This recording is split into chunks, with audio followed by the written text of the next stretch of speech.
সঠিক বিচার হলে আওয়ামী লীগ করার কেউ থাকবে না, বলছেন মামুনুল হক। শালিকাকে ধর্ষণে ব্যর্থ হয়ে জোড়া খুন, দুলাভাইয়ের মৃত্যুদণ্ড। জিন তাড়ানোর কথা বলে কিশোরীকে ধর্ষণ চেষ্টা, কবিরাজ আটক। জানাবো পানির সমস্যায় সরকার ও বিএনপি কি আশা দেখাচ্ছে, এবং সর্বশেষ জানাবো সেপ্টেম্বরে আন্তঃধর্মীয় সংলাপ আয়োজন করবে বাংলাদেশ ক্যাথলিক চার্চ। এতক্ষণ শুনছিলেন সংবাদ শিরোনাম, এবারে বিস্তারিত। তবে তার আগে অনুরোধ থাকবে আমাদের চ্যানেলটি সাবস্ক্রাইব করে বেল আইকনটি ক্লিক করুন। সঠিক বিচার হলে আওয়ামী লীগ করার কেউ থাকবে না, বলছেন মামুনুল হক। বাংলাদেশ খেলাফত মজলিসের আমির মাওলানা মামুনুল হক বলেছেন, আওয়ামী লীগকে সন্ত্রাসী সংগঠন হিসেবে ঘোষণা করে অতীতের গণহত্যা ও গুম খুনের ঘটনায় শেখ হাসিনা ও তার দলের নেতাদের বিচার করতে হবে।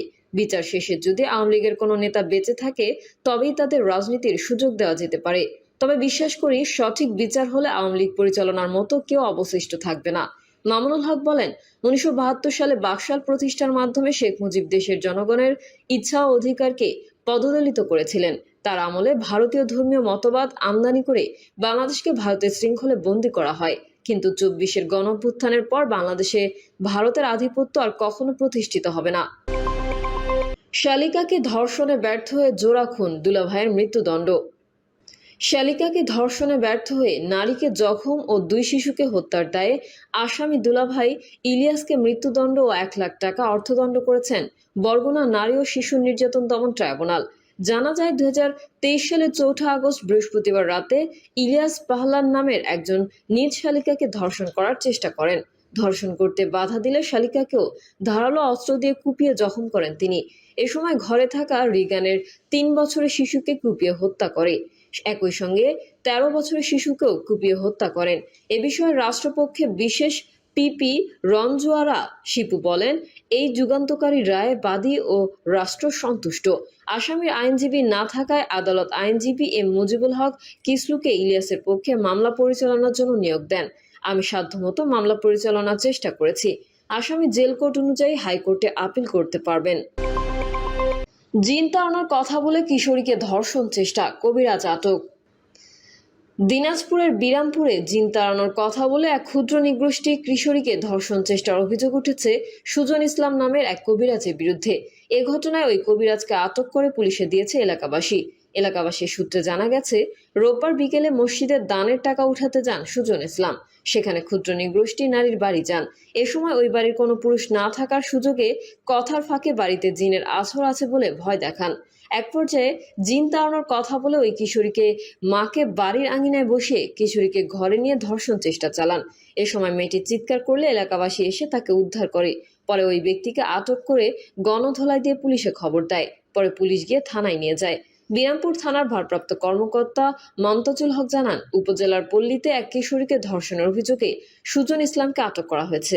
তার বিরুদ্ধে নারী ও শিশু নির্যাতন আইনে মামলার প্রস্তুতি চলছে। পানি সমস্যায় সরকার ও বিএনপি কি আশা দেখাচ্ছে? আবারও গরমকাল চলে এসেছে। কয়দিন আগে পত্রিকান্তে জানতে পারলাম, শুধু ফেনীতেই 1,67,000 নলকূপে পানি উঠছে না।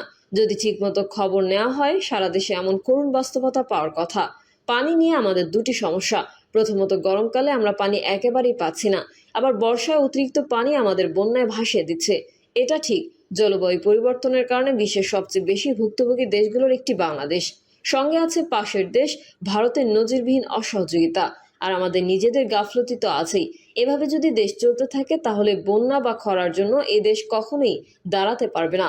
গত 29 আগস্ট প্রথম আলো অনলাইনে প্রকাশিত বন্যা সমস্যার অনেক সমাধান আমাদের হাতেই লেখায় আমি এই পানি সমস্যা কিভাবে আন্তর্জাতিক ও প্রযুক্তিগতভাবে মোকাবেলা করা যায় তা নিয়ে আলোচনা করেছিলাম। এ নিয়ে আরও লেখালেখি করেছি। অন্তর্বর্তী সরকারের কাছে থেকে আসলে মেগা প্রকল্প আশা করা যায় না। তাদের থেকে আমাদের আশা আন্তর্জাতিক সমাধানগুলো শুরু করা, যাতে পরবর্তী সরকার এলে সেই ধারাবাহিকতায় কাজ করতে পারে। প্রযুক্তিগত সমাধান নিয়ে আসবে পরবর্তী সরকার। 17 এপ্রিল পরিবেশ, বন ও জলবায়ু পরিবর্তন বিষয়ক মন্ত্রণালয়ের উপদেষ্টা সৈয়দ রিজওয়ানা হাসান জানান, বাংলাদেশ জাতিসংঘ পানি কনভেনশন 1992 স্বাক্ষর করার জন্য পূর্ণ প্রস্তুতি নিয়েছে। এদিকে বিএনপি ভারপ্রাপ্ত চেয়ারপারসন তারেক রহমানও তার বক্তব্যে তিস্তা প্রকল্প ও খাল খনন প্রকল্প গ্রহণ করবেন বলে জানিয়েছেন। প্রস্তাবিত গঙ্গা ব্যারেজ প্রকল্প নিয়ে এখনো কেউ কথা বলেনি, কিন্তু উত্তর দক্ষিণবঙ্গকে বাঁচাতে হলে এই প্রকল্প গ্রহণের বিকল্প নেই। এ ব্যাপারে আশা করি অন্য রাজনৈতিক দলগুলো নিজেদের পরিকল্পনা নিয়ে আসবে। কিন্তু কথা হচ্ছে, আমাদের 1992 সালের কনভেনশনে স্বাক্ষর করে কি লাভ হবে? জাতিসংঘের আন্তঃদেশীয় পানি প্রবাহ নিয়ে 2টি কনভেনশন আছে। শুরুতেই ওগুলো সম্পর্কে একটু জেনে নেই। 1992 সালে কনভেনশনের পূর্ণ নাম হলো convention on the protection and use of transboundary water courses and international lakes. এটি ইউরোপীয় অর্থনৈতিক কমিশনের উদ্যোগে হেলসিঙ্কিতে গৃহীত হয়। মূলত ইউরোপ অঞ্চলের দেশগুলোর মধ্যে আন্তঃসীমান্ত পানি প্রবাহ ব্যবস্থাপনায় সহযোগিতা, দূষণ নিয়ন্ত্রণ এবং পরিবেশগত সুরক্ষার লক্ষ্যে এই চুক্তি করা হয়। কনভেনশনটি 1996 সালে কার্যকর হয় এবং 2016 সাল থেকে বিশ্বের অন্যান্য দেশের জন্য উন্মুক্ত করে দেওয়া হয়। এই চুক্তির মাধ্যমে সদস্য দেশগুলো যৌথভাবে পানি সম্পদ ব্যবস্থাপনা, তথ্য বিনিময়, আগাম সতর্কতা এবং দূষণ প্রতিরোধে একসঙ্গে কাজ করার আহ্বান জানানো হয়। অন্যদিকে 1997 সালের কনভেনশনটি জাতিসংঘের সাধারণ পরিষদ কর্তৃক গৃহীত হয় এবং এর পূর্ণ নাম হলো convention on the law of the non navigational uses of international water courses. এই চুক্তির লক্ষ্য হলো আন্তর্জাতিক পানি প্রবাহের নৌযান ব্যতীত অন্যান্য ব্যবহার সংক্রান্ত আইন নির্ধারণ এবং এসব ব্যবহারের ন্যায্যতা ও যৌক্তিকতার ভিত্তিতে বন্টন নিশ্চিত করা। এই চুক্তি 2014 সালে কার্যকর হয়, যখন প্রয়োজনীয় 35টি দেশ এটিকে অনুমোদন করে। এতে ন্যায্য ও যৌক্তিক ব্যবহার এবং অন্য দেশকে গুরুতর ক্ষতি না করার নীতি অন্যতম মূল দিক হিসেবে অন্তর্ভুক্ত করা হয়েছে। 1992 সালের চুক্তি পরিবেশগত সুরক্ষা ও দূষণ নিয়ন্ত্রণে অধিক গুরুত্ব দেয়, যেখানে 1997 সালের চুক্তি আইনগত কাঠামোর মাধ্যমে পানির যৌক্তিক ও ন্যায্য ব্যবহারে জোর দেয়। 1997 সালের কনভেনশনে আন্তর্জাতিক আদালতে যাওয়ার নিয়ম অন্তর্ভুক্ত রয়েছে, যেখানে 1992 সালের চুক্তিতে মূলত আলোচনার মাধ্যমে সমাধানে জোর দেওয়া হয়েছে। আমাদের দরকার 1997 সালের কনভেনশনের স্বাক্ষর করে পানির ন্যায্য হিস্যা আনা। যদি আমরা ঠিকমতো পানি পাই, আমাদের অনেক পরিবেশগত সমস্যাই কমে যাবে। ভারতের অভিন্ন 54টি নদীর 53টিতেই দেওয়া বাঁধ দিয়ে যে পানি প্রত্যাহার করছে, আমরা তার প্রতিবাদ করার অধিকার আন্তর্জাতিকভাবেই পাব। ইতিমধ্যে ভারতের 22টি রাজ্যের নদী অববাহিকায় নির্মাণ করা হয়েছে 4300টি বাঁধ। আরও অনেকগুলো বাঁধ পাইপলাইনে আছে। জিবিএম অববাহিকার দেশগুলোর পরিকল্পনাধীন বাঁধের সংখ্যা 414। এর মধ্যে নেপালে 285টি, ভারতে 108টি, ভুটানে 12টি, চীনে 8টি ও বাংলাদেশে 1টি। ব্রহ্মপুত্র নদের চীনা অংশ ইয়ারলং সংপো থেকে পিত নদীতে বছরে 20,000 কোটি ঘনফুট পানি সরিয়ে নেওয়ার পরিকল্পনা রয়েছে চীনের। অন্যদিকে ন্যাশনাল রিভার লিঙ্কিং প্রজেক্টের আওতায় 9,600 কিলোমিটার খাল খননের মাধ্যমে নিজ সীমানার 44টি নদীকে সংযুক্ত করার পরিকল্পনা রয়েছে ভারতের। তারা এই বাঁধের ফলে যে আয় করছে তার ভাগও আইনমতো আমাদের প্রাপ্য। যেহেতু 1997 সালের কনভেনশনে স্বাক্ষর করলে আমরা আন্তর্জাতিক আদালতে যেতে পারবো। যৌথ নদী কমিশনের সভাগুলোতে আমরা ভালো দেন দরবার করার অবস্থানে থাকব। আমাদের আমলা ও কূটনীতিকেরা যেই দেন দরবারে খুব একটা দক্ষ নয়, অতীতে বিভিন্ন চুক্তির ক্ষেত্রে আমরা তা দেখেছি। এখন পর্যন্ত যৌথ নদী কমিশন থেকে আমাদের প্রাপ্য খুব নগণ্য। দেরিতে হলেও সরকার এবং বিএনপি আমাদের পানি সমস্যা নিয়ে কাজ ও কথা বলা শুরু করেছে।